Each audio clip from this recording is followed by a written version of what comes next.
The sun was shining brightly over the capital city, casting golden rays onto its cobblestone streets and majestic buildings. The air buzzed with excitement as people from all corners of the globe wandered through the city, eager to soak in its rich history and vibrant culture.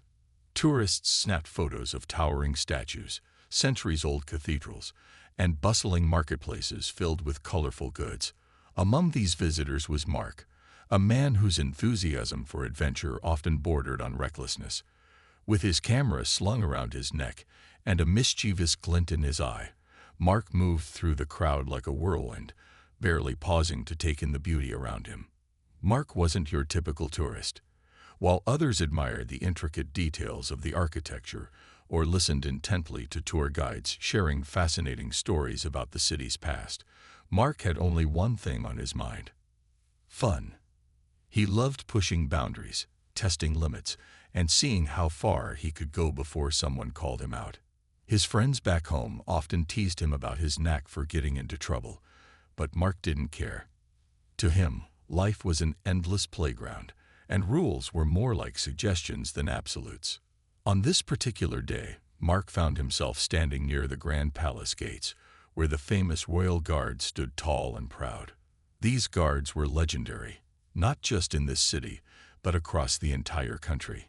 Clad in elaborate uniforms adorned with gold trimmings, shiny buttons, and towering hats, they looked almost otherworldly. Their faces were expressionless, their bodies perfectly still, as if carved from stone.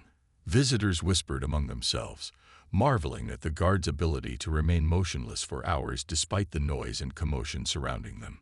Mark tilted his head, studying the nearest guard with a mix of curiosity and skepticism. How do they even do that? He muttered to himself. Are they robots or something? His friend Sarah, who was traveling with him, rolled her eyes. They're trained professionals, Mark. It's their job to stand there and protect the palace. Don't make trouble, she warned, knowing full well that Mark rarely listened to advice. Ignoring her caution, Mark stepped closer to the guard, leaning in to examine him more closely. The guard didn't blink, didn't move a muscle, not even when a child ran up and tugged gently on his sleeve. This only fueled Mark's amusement. Come on, he said to Sarah, grinning widely. What's the worst that could happen? They're just standing there like statues. Let's see if we can get a reaction. Sarah groaned, shaking her head. You're impossible, she muttered, but Mark wasn't paying attention anymore. His focus was entirely on the guard, his mind racing with ideas. What would it take to crack that stoic facade? Would a joke work? A silly face? Or maybe something louder? As the thought crossed his mind, a wicked grin spread across Mark's face. Oh, he had an idea all right, and it was going to be unforgettable. Little did he know, however, that his actions were about to set off a chain of events that would leave everyone around him stunned. Mark's grin widened as he leaned in closer to the guard, his heart racing with anticipation. The crowd around him continued to buzz with excitement, snapping photos and chatting animatedly, completely unaware of what was about to unfold. Mark glanced over his shoulder at Sarah, who stood a few feet away with her arms crossed and an exasperated look on her face. You're really going to do this, aren't you? She asked, her tone dripping with disbelief. Why not? Mark replied with a shrug, his voice laced with mischief. It's just a bit of fun. What's the harm? Before Sarah could respond, Mark turned back to the guard, taking a deep breath. He positioned himself directly beside the towering figure, ensuring he had everyone's attention. Or so he thought. The guard remained perfectly still, his gaze fixed straight ahead as though nothing in the world could distract him. For a brief moment, Mark hesitated. There was something almost intimidating about the guard's unwavering composure. But then, shaking off the fleeting doubt, Mark decided to go for it. With no warning, he cupped his hands around his mouth and let out an ear-splitting shout. Hey, can you hear me? The sound echoed through the square like a clap of thunder, startling everyone within earshot. People gasped, some jumping back in surprise while others instinctively covered their ears. Parents quickly pulled their children closer, and even Sarah took a step backward, her eyes wide with shock. Cameras that had been pointed at the guard swung toward Mark instead, capturing every second of the spectacle. For a moment, everything seemed to freeze. The guard didn't flinch. Not a single twitch. His expression remained as calm and composed as ever, as though Mark's shout had been nothing more than a gentle breeze brushing past his cheek. It was surreal, almost eerie, how unaffected he appeared. Around them, whispers rippled through the crowd. Some people laughed nervously, unsure whether to be amused or horrified by what they'd just witnessed. Others exchanged disapproving glances, clearly unimpressed by Mark's behavior. "Well, that was anticlimactic," Mark said aloud, smirking as he turned to Sarah. "Told you they're robots." But before anyone could respond, something subtle yet unmistakable changed. The guard slowly, ever so slowly, turned his head. At first, it was barely noticeable, just a slight shift in posture. Then his eyes locked onto Mark's, sharp and piercing. It wasn't anger that radiated from his gaze, but something far more unsettling. Authority. Pure, unshakable authority. Mark felt his smirk falter, replaced by a flicker of unease. "What are you doing?" Sarah hissed, grabbing Mark's arm. "This isn't funny anymore. Let's go." But it was too late. Two additional guards materialized out of nowhere, stepping forward with synchronized precision. Their movements were fluid and deliberate, each step echoing against the cobblestones. They stopped on either side of Mark, towering over him like sentinels. Despite their silence, their presence spoke volumes. Every tourist in the vicinity fell quiet, the atmosphere shifting from amusement to tension in an instant. Mark swallowed hard, suddenly aware that he might have crossed a line he hadn't anticipated. "Hi," he said weakly, forcing a nervous laugh. The guards didn't respond. Instead, one of them gestured curtly for Mark to follow them. For the first time since arriving in the city, Mark found himself at a loss for words. His bravado wavered, replaced by a gnawing sense of uncertainty. As the guards began leading him away, the crowd parted like the Red Sea, creating a clear path. Cameras flashed, capturing the surreal scene as Mark trailed behind the imposing figures, his earlier confidence crumbling with each step. Sarah followed close behind, her face pale with worry. "I told you not to make trouble," she muttered under her breath, though Mark barely heard her over the pounding in his chest. What had started as a harmless prank was quickly spiraling into something far more serious, and Mark couldn't shake the feeling that he was about to learn a lesson he'd never forget. The walk through the palace gates felt like an eternity for Mark, though in reality it lasted only a few minutes. Flanked by the two silent guards, he couldn't help but feel as though all eyes were on him. Because they were. Tourists craned their necks to get a better view of the spectacle unfolding before them, while locals watched with expressions that ranged from amusement to disapproval. Whispers rippled through the crowd like waves, each one carrying snippets of speculation and judgment. "Do you think he'll get arrested? He deserves whatever's coming to him. Poor guy. This is going to be bad." Mark tried to ignore the murmurs, but they seeped into his mind nonetheless, amplifying his growing unease. Every step echoed loudly against the cobblestones, making him hyper-aware of his surroundings. The grandeur of the palace loomed ahead, its towering walls and ornate architecture casting long shadows over the courtyard. For a moment, Mark forgot about his predicament and marveled at the sheer beauty of the place. But then reality came crashing back when one of the guards placed a firm hand on his shoulder, guiding him forward with quiet authority. Inside the courtyard, the atmosphere shifted dramatically. Gone was the lively chatter of tourists.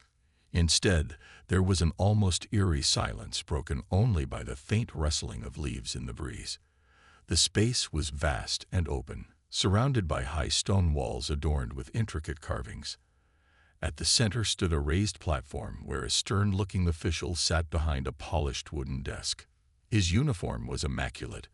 Every detail, from the gleaming medals pinned to his chest to the perfectly pressed lines of his jacket, radiating power and precision. Two more guards flanked the official, their postures rigid and their expressions unreadable. They stood so still that Mark half expected them to be statues until one shifted slightly, reminding him otherwise.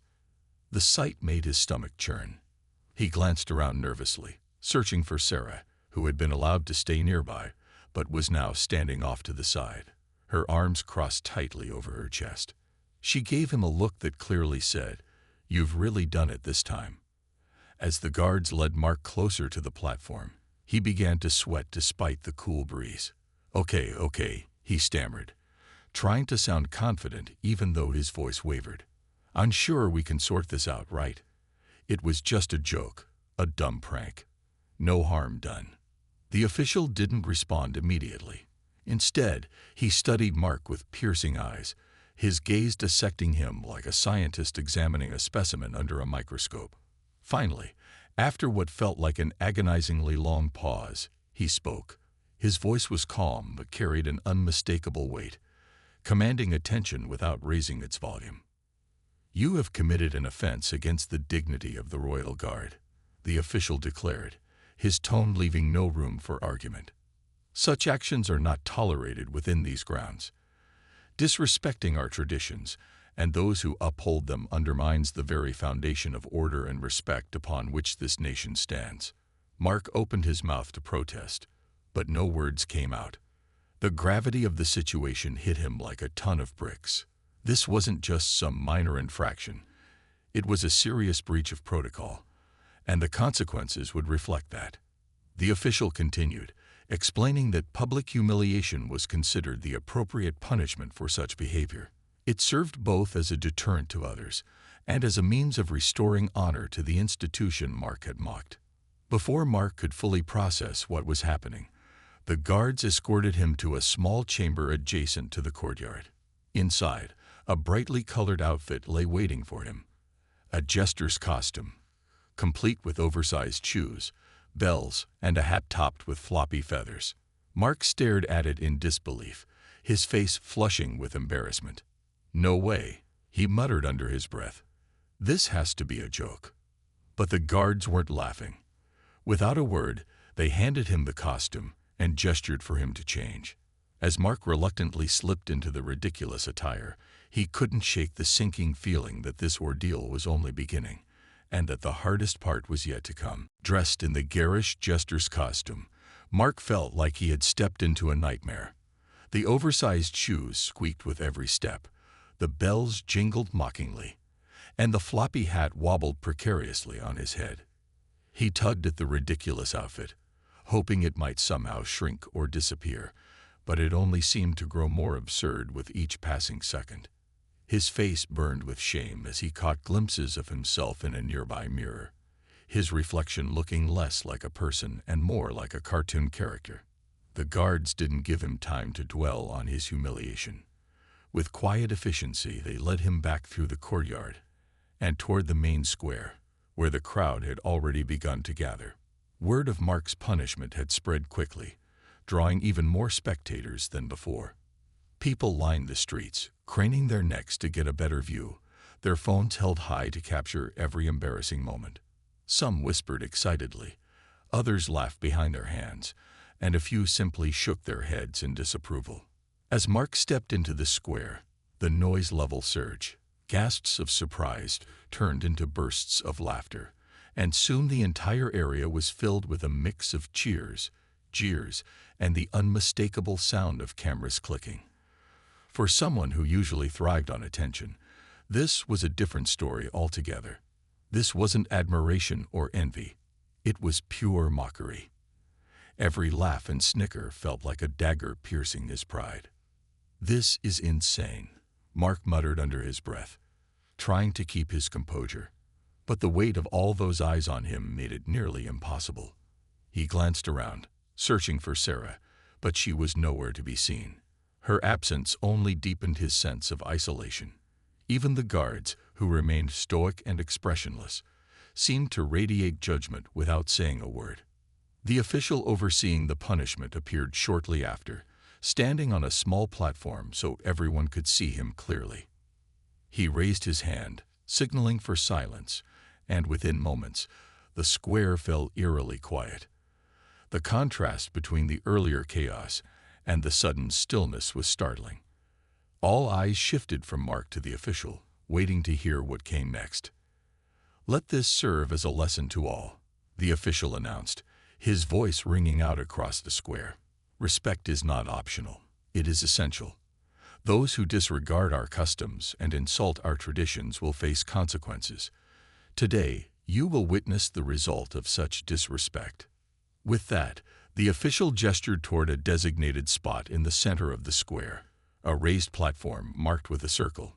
2 guards escorted Mark there, positioning him precisely in the middle. Once in place, they stepped back, leaving him exposed to the scrutiny of the crowd. Mark swallowed hard, feeling smaller than he ever had in his life. "You are required to remain here for 3 hours," one of the guards informed him in a low, steady voice. "Do not move. Do not speak. Understand?" Mark nodded numbly, unable to form words.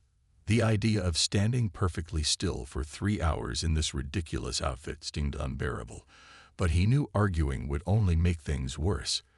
As the guards took their positions nearby, ensuring compliance, Mark realized there was no escape. This was happening, whether he liked it or not. The first few minutes were excruciating. Every bell on his outfit jingled with the slightest movement, drawing unwanted attention. Children pointed and giggled, adults snapped photos, and some even mimicked his pose, pretending to stand like a statue themselves. Mark clenched his fists, fighting the urge to shout or storm off the platform. But deep down, he knew that doing so would only dig him deeper into trouble. Despite the overwhelming embarrassment, something inside Mark began to shift. He started noticing the expressions of the people watching, not just the laughter, but also the quiet nods of approval from the locals. They weren't just mocking him. They were witnessing justice being served. Slowly, painfully, Mark began to understand why his actions had been so offensive. It wasn't just about the guard. It was about showing respect for something larger than himself. And now, standing there in the spotlight, he was learning that lesson the hard way. The 3 hours stretched out like an endless desert, each minute feeling heavier than the last. Mark stood rooted to the spot, his body rigid and his expression strained, as he tried to endure the punishment without giving in to the growing discomfort. At first, the crowd's reactions were loud and chaotic. Laughter erupted in waves. Children clapped their hands excitedly, and adults exchanged amused glances while snapping photos. But as time passed, something shifted. The initial burst of energy faded into a quieter, more contemplative mood, leaving Mark alone with his thoughts and the weight of what he had done. Every jingle of the bells on his hat felt like a reminder of his mistake, echoing not just in the square but in his own mind. His oversized shoes pinched his feet, and the fabric of the jester's costume itched against his skin.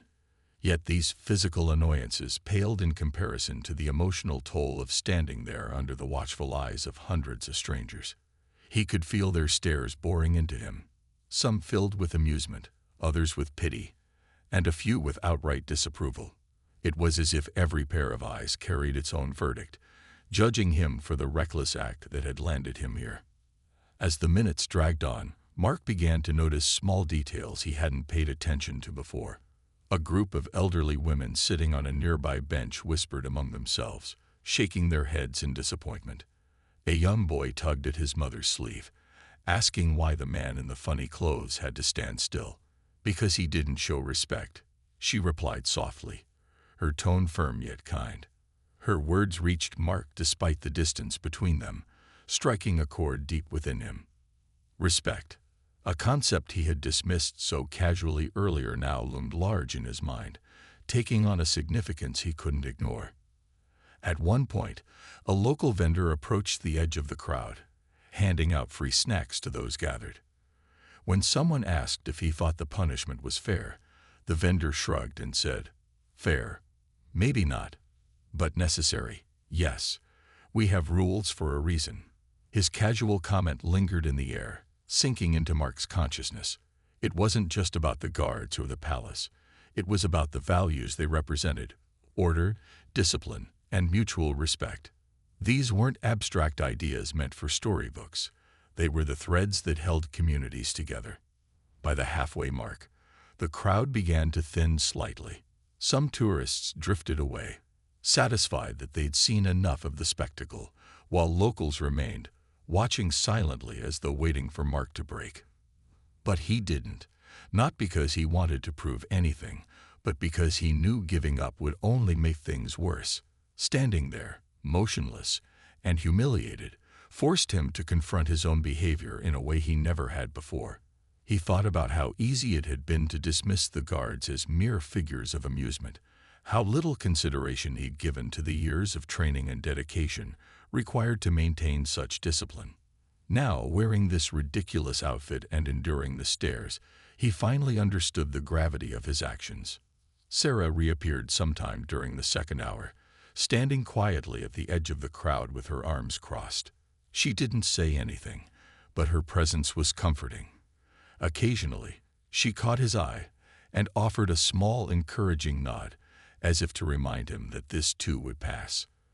Mark appreciated the gesture more than he could express, even though he avoided meeting her gaze for fear of breaking down completely. As the final hour approached, the square grew quieter still. The laughter had mostly subsided, replaced by an almost solemn atmosphere. Even the children who had once giggled uncontrollably now watched with wide, curious eyes. Mark realized that his punishment wasn't just about shaming him. It was also about teaching everyone present the importance of respecting boundaries and traditions. Whether intentional or not, the ordeal served as a lesson for both the offender and the observers. When the official finally stepped forward to announce that the 3 hours were over, Mark felt a strange mix of relief and regret. Relief that the ordeal was ending, but regret for having caused such a scene in the first place. As he stepped down from the platform, the bells on his hat jingling softly with each movement, he knew one thing for certain. He would never look at the royal guards or any cultural tradition the same way again. The moment the official announced that Mark's punishment was over, a collective murmur rippled through the remaining crowd. People shifted on their feet, some glancing at their watches or phones as if suddenly remembering they had places to be. The once lively square now felt subdued, the energy drained by the long hours of spectacle. For Mark, however, the end of his ordeal brought no immediate sense of freedom. As he stepped off the platform, the bells on his jester's hat jingling faintly with each movement, he felt like a ghost haunting his own life. Visible to everyone, but disconnected from himself. Sarah hurried over to him, her expression a mix of relief and exasperation. "Are you okay?" she asked softly, placing a hand on his arm. Mark nodded weakly, unable to find the words to explain how he truly felt. Physically, he was exhausted. Emotionally, he was raw. His legs ached from standing still for so long, his face burned with residual embarrassment, and his mind buzzed with conflicting thoughts. He wanted nothing more than to disappear, to shed the ridiculous costume, escape the lingering stares, and leave this entire experience behind. But there was no disappearing, not yet. The guards escorted him back toward the palace gates, ensuring he didn't try anything reckless in his current state. As they walked, Mark became acutely aware of the eyes following him. Some people pointed and whispered, while others simply watched in silence, their expressions unreadable. A few even clapped mockingly, though most refrained, perhaps sensing that the punishment had already served its purpose. Every step felt heavier than the last, as if the ground itself conspired against him, holding him in place just a little longer. When they reached the edge of the square, one of the guards handed Mark his regular clothes, folded neatly and tied with a ribbon. "Change," he instructed curtly, gesturing toward a small alcove nearby. Mark obeyed without protest, slipping out of the jester's outfit with trembling hands. The fabric felt suffocating as he peeled it away, leaving his skin tingling with a strange mix of relief and shame. Once dressed in his own clothes, he folded the jester's costume carefully, almost reverently, before handing it back to the guard. It wasn't just an outfit. It was a symbol of the lesson he'd been forced to learn. As they led him out of the palace grounds, Mark caught sight of the same guard whose ear he had shouted into earlier that day. The man stood tall and motionless, his gaze fixed straight ahead, as though nothing unusual had happened. For a fleeting moment, their eyes met, and Mark froze. There was no anger in the guard's expression, no hint of triumph or resentment, just calm, unshakable professionalism. It struck Mark then that the guard hadn't sought revenge or punishment out of spite. This wasn't personal. It was about maintaining order and upholding respect. That realization hit him harder than any scolding ever could. Outside the gates, the city buzzed with its usual energy, oblivious to the drama that had unfolded within the palace walls. Tourists snapped photos of street performers, vendors called out to passersby, and children chased pigeons across the cobblestones. To the world, everything seemed normal. But for Mark, nothing would ever feel quite the same again. Sarah gently nudged him forward, leading him away from the scene. "Let's go," she said quietly. "You've had enough excitement for one day." Mark followed her wordlessly, his head bowed and his shoulders slumped. As they made their way through the crowded streets, he couldn't shake the feeling that every pair of eyes was still on him.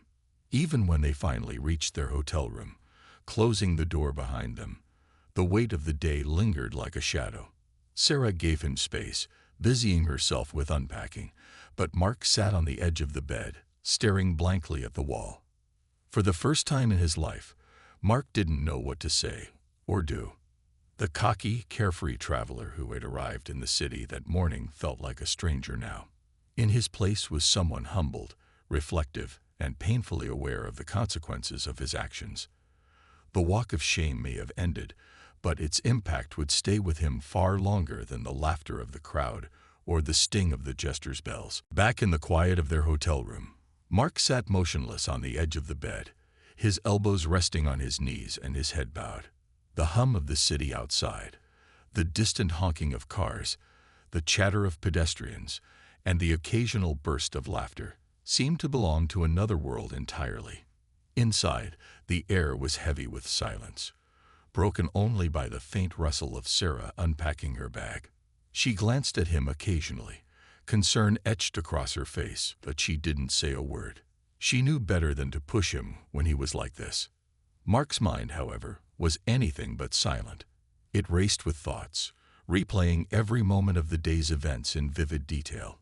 He could still hear the echo of his own shout ringing in his ears, see the stoic expression of the guard turning slowly toward him, feel the weight of hundreds of eyes watching as he stood humiliated in the square.